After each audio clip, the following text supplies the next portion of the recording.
We're going to have an extended version of our questions, of course. We'll start off with you guys very quickly. We left off after Sidney Crosby with Jim Harbaugh, the coach of the San Francisco 49ers. I know another tough weekend for them, and a lot of people are now clamoring that this guy get fired.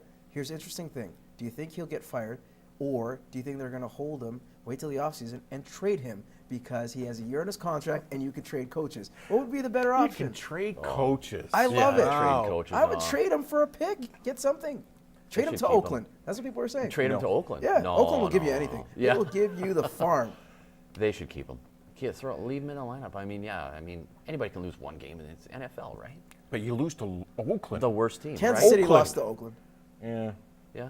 Oakland's horrible. Well. They're horrible, awful. You know where Harbaugh's going to end up? He's either going to end up across the bay in Oakland, or even a better fit for him, he'll end up with a vacant Michigan job, and he'll likely go back to NCAA.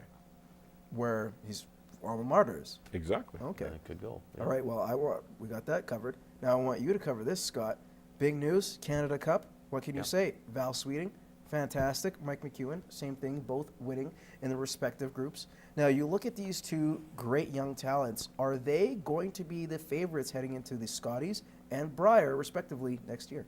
For sure they will. I mean, everybody's going to have their eye on those two teams based on this last week's performance. Mike McEwen, he's about due to go to a Brier. I think he's lost a pile of finals, 4 in Manitoba and a semi in the last 5 years. But he hasn't been there. And you know what? If you're hot now, it's hard to be hot in the playoffs. I wish him the best.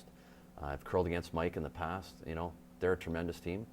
And they're about due. Like I say, it would be nice to see them in the Brier. It's so hard to maintain that momentum for both teams. And Sweeting's in the same boat.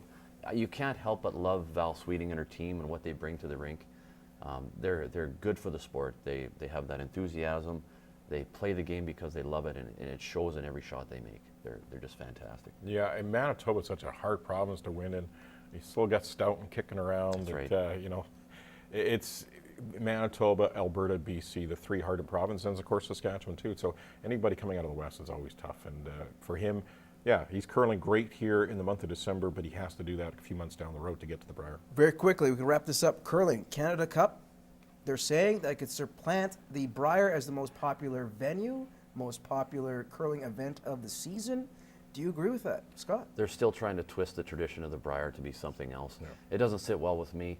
They would love to have Team Canada, go to Worlds from the Canada Cup instead of from Brier, instead Then of that's from new, Scotties. new discussions. Yeah, which is that's a hard sell for me. And Where's the tradition going? Where the Richardsons going to the Brier, you know, that old tradition where there was a lot of people that go to the Brier that aren't great curling fans, but are there because it is a Canadian event. And let's keep it as a big Canadian event. they're trying to make big changes, sweeping changes. The Canada Curling Association is. I don't know if they're going to pull it off. All right, guys. Well, you pulled this off beautifully. We're going to take another commercial break. Bucky will have a chance to sound off next.